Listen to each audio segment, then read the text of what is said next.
Hi guys, this is Todd with Real Active Wellness, and today I'm going to share with you a spine rotation stretch that I learned from a great physical trainer, athletic trainer. His name's Brett Jones. For those of you in the RKC community, SFG community, FMS community, you've probably heard of Brett Jones before.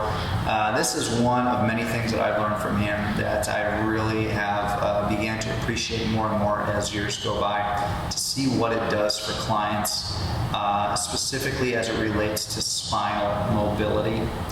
So we're primarily looking at thoracic spine mobility here. And this is called the Brettzel. And it's because you might find yourself in a position that looks like a pretzel, and it is named after Brett Jones. So the Brettzel is going to look like this. You're going to stack one hip right on top of the other. So you're not over-rotated, you're not under-rotated. You're stacked one right on top of the other. This knee should be up high enough so that the angle of your hip is 90 degrees or even a little less. And then the knee will be approximately 90 degrees as well. There's different applications that you can do with this bottom leg. For now, we're going to keep it straight. We're going to keep the knee locked. We're going to keep the ankle dorsiflexed. And I'm going to put some downward pressure through the sole of my foot, like I'm pushing away from my head, to create a sense of tension. And that tension will provide some stability that I'm going to be able to leverage off of as I improve my rotation through my thoracic spine. So once your lower body is in this position, your upper body is going to do the following. Bottom hand, top knee. That will prevent your knee from coming up and over. It will also help keep your shoulder down where it should be rather than shrugged up here. Okay? The reason you don't want your knee to come up is because that means you're rotating, or I should say rolling, through your hips. We want to fixate the hips so that any motion that we get is the twist pattern. We're rotating through the thoracic spine. This hand can go into a variety of different places, and I'll show you a few of them. But essentially what the exercise looks like is I'm going to take a big breath in, and I am going to move then into rotation. I'm going to exhale into rotation. This is counterintuitive to how breathing mechanisms are usually done, which I've talked about in other videos here called breathing in spine position. So there's always exceptions to certain rules. So big breath in.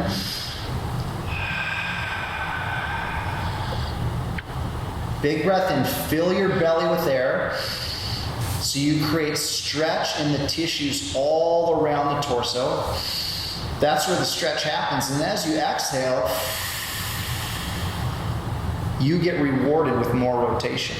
So breathe in, stretch your tissues. Exhale, get rewarded with more rotation. And you can repeat that 5, 10, maybe 15 times. Eventually, you'll find a point where even if you're breathing well, your amount of rotation becomes almost nothing. Then you've gone far enough for the day. Then at that point, you can just work on switching sides. Let's talk about this hand. A good place to start is just put it on the hip. We don't want to move this right shoulder blade, my right shoulder blade or scapula, too far toward the spine or too far away from the spine. That changes the tension dynamics on the spine itself, and we want that tension to be neutral so that we can get the amount of rotation necessary, or the optimal amount of rotation. Another thing that you can do is called a rib pull. So you can use this hand and get a little bit more active. I'm going to come across the midline of my body and grab my rib cage on the opposite side. Now, as I go into rotation, I can grab a hold of my ribs and almost provide some assistance. I'm pulling on my ribs into more rotation. That's why it's called a rib pull. So that'll look like this.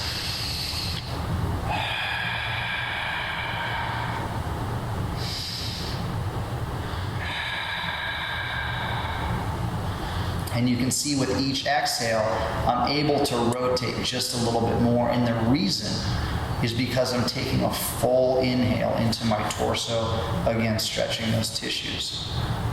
So those are a couple different hand positions that you can use for the Brettzel. One thing I didn't share that I want to now, not only are your hips fixated, meaning that they're not moving, but your head should be somewhat fixated as well. Keep your head looking straight up towards the ceiling or sky if you're outside. You want to rotate between your hips and your shoulders. You don't want to rotate with your hips and your shoulders, at least not on this particular stretch. So I might look funny because I'm laying on the ground here, but that's essentially the Brettzel. And if you have any questions regarding that, go ahead and hit us up on our Facebook page, Real Active Wellness.